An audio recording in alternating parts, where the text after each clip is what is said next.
My dear student, आज का हमारा टॉपिक है C4 साइकिल। जो C3 साइकिल से काफ़ी एडवांस है, क्योंकि C4 प्लांट जो होते हैं वो C3 प्लांट की अपेक्षा काफ़ी एडवांस होते हैं। क्यों होते हैं?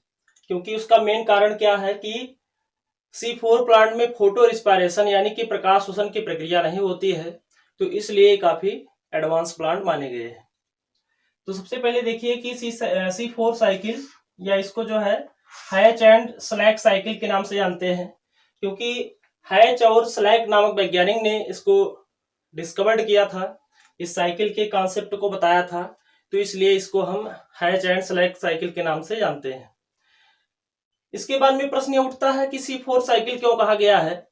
तो इस साइकिल में जो फर्स्ट स्टेबल प्रोडक्ट बनता है वो 4 कार्बन का बना होता है, जिसको हम OAA कहते हैं, ऑक्जेलो एसिटिक एसिड। तो इसलिए इस साइकिल को क्या बोलते हैं, C4 साइकिल के नाम से जानते हैं। जैसे C3 साइकिल में क्या होता है कि फर्स्ट स्टेबल जो प्रोडक्ट बनता है वो 3 कार्बन कंपाउंड होता है, जैसे PGA फास्फोग्लिसरिक एसिड। तो उसी तरह से यहाँ पर जो पहला स्टेबल प्रोडक्ट बनता है, प्रथम स्थायी उत्पाद बनता है, वो 4 कार्बन का बना होता है, इसलिए इसको हम क्या बोलते हैं, C4 साइकिल के नाम से जानते हैं। इसके अलावा इसका और नाम है C4 cycle known as dicarboxylic acid cycle. तो C4 साइकिल को हम डाई कार्बोक्सिलिक एसिड साइकिल के नाम से भी जानते हैं। आइए इसके हम स्पेशल फीचर के बारे में जानते हैं कि इसका जो विशेषता है, इस साइकिल की जो विशेषताएं हैं वो क्या है। तो सबसे पहले देखिए, इन C4 plant not present photo respiration, यानी कि जो प्रकाश शोषण है, फोटो रिस्पायरेशन है, वो प्रक्रिया यहाँ पर नहीं होती है। तो ये इन्होंने C4 प्लांट ने क्या किया, अपने अंदर कुछ मॉडिफिकेशन कर लिया, जिसकी वजह से फोटो रिस्पायरेशन की प्रक्रिया होती नहीं है। फोटो रिस्पायरेशन क्या होता है, तो एक वैज्ञानिक थे डेकर, जिन्होंने इसके बारे में बताया था कि जब ऑक्सीजनेज एंजाइम CO2 को एक्सेप्ट कर लेता है, RUAP जो है, उस ऑक्सीजन को CO2 के स्थान पर ऑक्सीजन को एक्सेप्ट कर लेता है, तो ऑक्सीजनेशन की प्रक्रिया हो जाती है और इससे 2 कार्बन कंपाउंड बनता है, फास्फोग्लाइकोलिक एसिड। और इससे ये डबलेस्ट बेस्टफुल प्रोसेस है प्लांट के लिए, क्योंकि इसमें लाइट रिएक्शन के द्वारा बनाए गए जो एसिमिलेटरी पावर होता है उसका यूटिलाइजेशन हो जाता है और ग्लूकोज का फॉर्मेशन होता नहीं है, तो इससे नुकसान होता है। तो ये फोटो रिस्पायरेशन की प्रक्रिया को ये रोकने वाले प्लांट हैं, इनके अंदर फोटो रिस्पायरेशन नहीं होता है। इसके बाद में this cycle are present in Gramineae family, एक फैमिली है, मोनोकाट की फैमिली है, जिसको हम ग्रेमनी फैमिली कहते हैं। तो उसके प्लांट के अंदर ये ग्रेमनी फैमिली के अंदर जो प्लांट आते हैं उनके अंदर मोस्टली C4 साइकिल चलती है। तो एग्जांपल क्या है, जैसे शुगर केन, जैसा कि आपको बताया गया है कि प्रकाश संश्लेषण की दृष्टि से सबसे विशिष्ट जो पौधा है वो क्या है, शुगर केन, गन्ना है। इसके अलावा मेज, मक्का और सारगम, ये सब क्या है, मोनोकाटिलिडन्स है, जिनके अंदर C4 साइकिल देखने को मिलती है। इसके अलावा क्या है कि कुछ डाइकाट प्लांट है जिनके अंदर C4 साइकिल होती है, जैसे एमरैंथस, यूफोरबिया और चिनोपोडियम। तो इनके अंदर भी C4 साइकिल देखने को मिलता है, एमरैंथस, यूफोरबिया और चिनोपोडियम। इसके अलावा क्या है कि in C4 plant present special type of anatomy called Kranz anatomy. तो लीफ के अंदर एक विशेष प्रकार की शारीरिकी पाई जाती है, जिसको हम क्रांज शारीरिकी या क्रांज एनाटॉमी कहते हैं। तो ये क्रांज क्या है, तो क्रांज एक ग्रीक शब्द है जिसका मतलब होता है माला। तो माले जैसी संरचना दिखाई पड़ती है, इसीलिए नाम दिया गया है Kranz anatomy.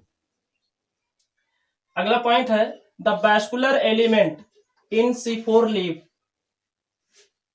Are surrounded by a layer of bundle sheath, यानी कि जो जाइलम और फ्लोएम होते हैं वो एक लेयर के द्वारा सराउंडेड होते हैं। उस लेयर को क्या बोलते हैं, उसको हम बंडल शीथ के नाम से जानते हैं।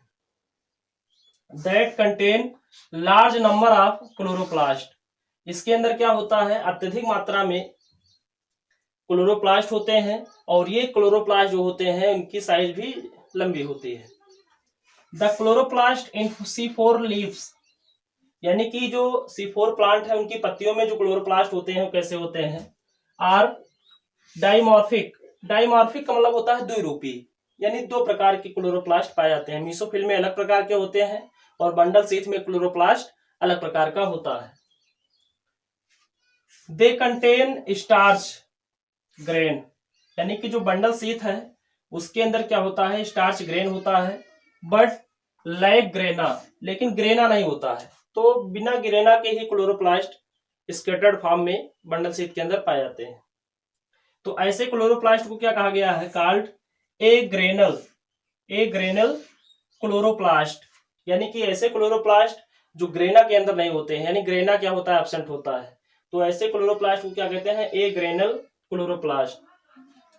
Mesophyll perform C4 cycle, mesophyll के अंदर जो साइकिल चलती है उसको C4 साइकिल कहते हैं। इसके अलावा जो बंडल शीथ है, बंडल शीथ के अंदर जो साइकिल परफॉर्म करती है उसको C3 साइकिल कहते हैं। तो ऐसा नहीं है कि C4 प्लांट के अंदर केवल C4 साइकिल ही चलती है, C3 साइकिल भी चलती है, लेकिन जो पहले साइकिल चलती है, जो पहले CO2 को फिक्स करती है, उसका नाम है C4 साइकिल। एक चीज और आपको ध्यान में रखना है कि C4 प्लांट के अंदर CO2 का फिक्सेशन दो बार होता है, एक C4 साइकिल में और एक C3 साइकिल में। तो C3 साइकिल कहाँ चलती है, बंडल शीथ में चलती है। फर्स्ट CO2 एक्सेप्टर इन C4 साइकिल फास्फोएनॉल पायरुविक एसिड, यानी कि CO2 को एक्सेप्ट करने वाला, जैसे C3 साइकिल में आपने जाना था RUBP होता है, तो उसी तरह यहाँ पर क्या है, तो यहाँ पर पेप होता है फास्फोएनॉल पायरुविक एसिड। इसके अलावा यहाँ पर मेन एंजाइम क्या है, जैसे वहां पर रुबिस्को था, तो यहाँ पर क्या है, main enzyme are phosphoenol pyruvate carboxylase. Phosphoenol pyruvate carboxylase की उपस्थिति में CO2 का फिक्सेशन होता है by the help of phosphoenol pyruvic acid.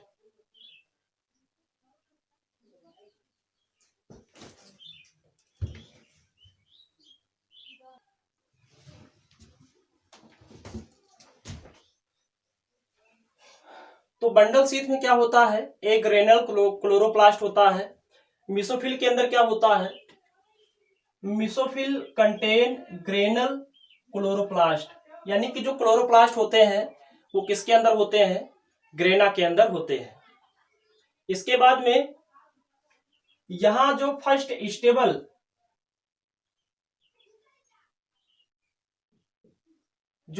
Stable product बनता है वो क्या कहलाता है, OAA oxaloacetic acid, oxaloacetic acid.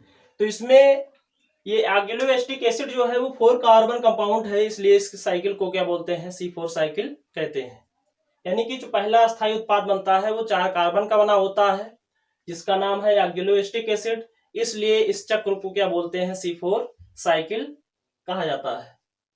तो देखिए यहाँ पर साइकिल को दिखाया गया है, C4 साइकिल किस तरह से रन करती है। आइए देखते हैं इसके बारे में। देखिए क्या है, ये स्टोमेटा है। स्टोमेटा के द्वारा क्या होता है, कार्बन डाइऑक्साइड लीफ के अंदर एंटर करता है, और ये क्या है, पेप जो CO2 एक्सेप्टर है, क्या है, CO2 एक्सेप्टर, यानी कि कार्बन डाइऑक्साइड ग्राही है।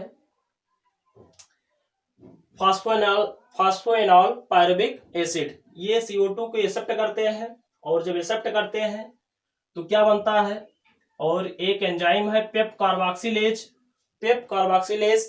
तो ये पेप कार्बोक्सिलेज क्या करते हैं, कार्बोक्सिलेशन में हेल्प करते हैं, यानी कि CO2 के फिक्सेशन में हेल्प करते हैं। तो कार्बोक्सिलेज एंजाइम की उपस्थिति में क्या बनेगा, OAA, यानी कि C4H4O5 बनेगा, ऑक्जेलोएसिटिक एसिड बनेगा, तो इसीलिए तो इसके नाम दिया गया है C4 साइकिल। अब क्या होता है कि ऑक्जेलोएसिटिक एसिड से क्या होता है, यहाँ पर एक दिखाया गया है स्पार्टिक एसिड। कभी कभी क्या होता है कि स्पार्टिक एसिड का फॉर्मेशन भी हो जाता है, लेकिन मोस्टली जो है क्या बनता है, मैलिक एसिड बनता है। अब यहाँ पर देखिए क्या हो रहा है, NADPH++ का यूटिलाइजेशन हो जाएगा, तो क्या बनेगा, NADP, और इसके जो 2 हाइड्रोजन होंगे, ये 2 हाइड्रोजन यहां से जुड़ जाएंगे H4 से, तो क्या हो जाएगा, C4H6O5 और क्या बन जाएगा, मैलिक एसिड बन जाएगा। तो मैलिक एसिड कहाँ बनेगा, मीसोफिल सेल के अंदर ही बनेगा। सबसे पहले इधर आप देख लीजिए क्रांज एनाटॉमी, ये क्या है, इस तरह की स्ट्रक्चर दिखाई पड़ती है लीफ के अंदर, तो इसी को तो क्या बोलते हैं, क्रांज एनाटॉमी। क्रांज का मतलब क्या बताया गया कि माले जैसी संरचना, माले जैसी संरचना। तो ये माले जैसी संरचना दिख रही है, ये क्या है, बंडल शीथ है विथ लार्ज क्लोरोप्लास्ट, यानी कि बंडल शीथ के अंदर क्या होता है, बड़े क्लोरोप्लास्ट होते हैं। और ये सब क्या है, किनारे किनारे मीसोफिल कंटेन स्मॉल क्लोरोप्लास्ट, तो ये मीसोफिलिक सेल है जिनके अंदर क्या है, स्मॉल क्लोरोप्लास्ट है। और ये लोअर एपिडर्मिस है और ये क्या है, अपर एपिडर्मिस। तो इस तरह की संरचना होती है। तो यहाँ मीसोफिल के अंदर क्या बनेगा, मैलिक एसिड बनेगा। कैसे, जब C4H4O5 से दो हाइड्रोजन जुड़ जाएंगे हाइड्रोजन से, तो यहाँ हाइड्रोजन कितना है, 4, तो 2 जुड़ेगा, क्या हो जाएगा, हाइड्रोजन 6 हो जाएगा। तो ये C4H6O5 क्या बन गया, मैलिक एसिड। अब ये मैलिक एसिड जो है ये ट्रांसपोर्ट हो जाता है कहां पर, बंडल शीथ। ये देखिए बंडल शीथ डिवाइड किया गया है, बंडल शीथ, और इधर क्या है, ये मीसोफिल सेल ट्रांसपोर्ट हो जाएगा।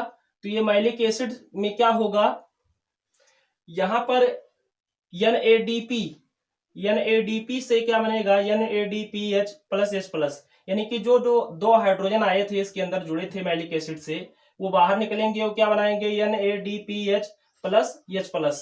और इसके अलावा डीकार्बोक्सिलेशन हो जाएगा, यानी यहां से कार्बन डाइऑक्साइड बाहर निकलेगा एक, तो एक कार्बन डाइऑक्साइड बाहर निकलेगा, तो ये क्या हो जाएगा, डीकार्बोक्सिलेशन।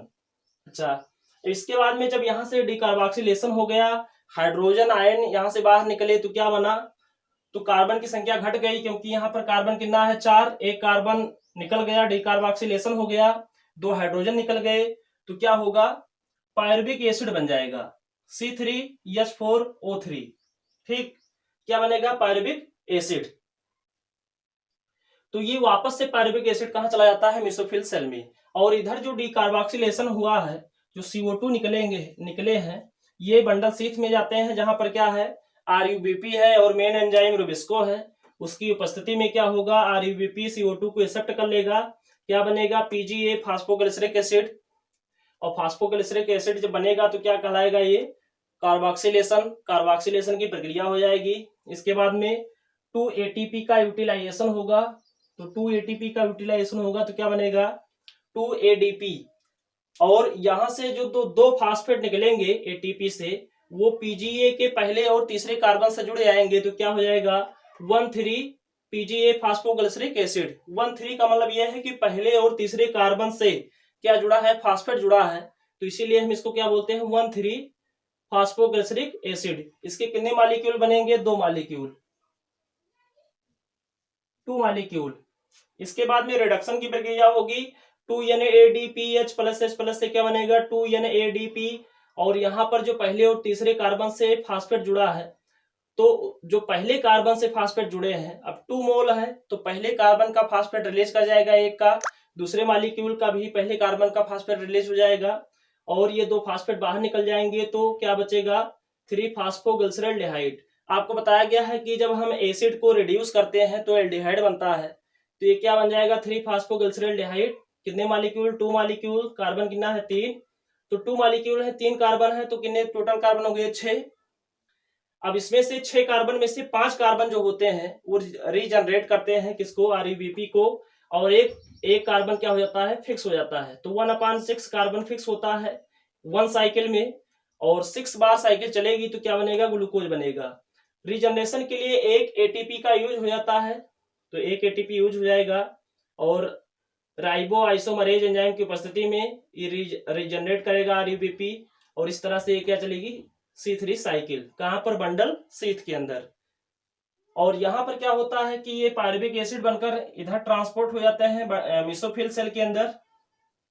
और पायरुविक एसिड से एक एंजाइम है पायरुवेट फास्फोडाइकाइनेज, पायरुवेट फास्फेट डाइकाइनेज, इसको PPDK कहते हैं, PPDK यानी कि पायरुवेट फास्फेट डाइकाइनेज। और यहाँ पर ATP से ADP बनता है, मतलब एक ATP यूज होता है, और दोबारा से क्या बन जाता है, पेप, यानी कि pyruvate enol phosphate, pyruvate enol phosphate.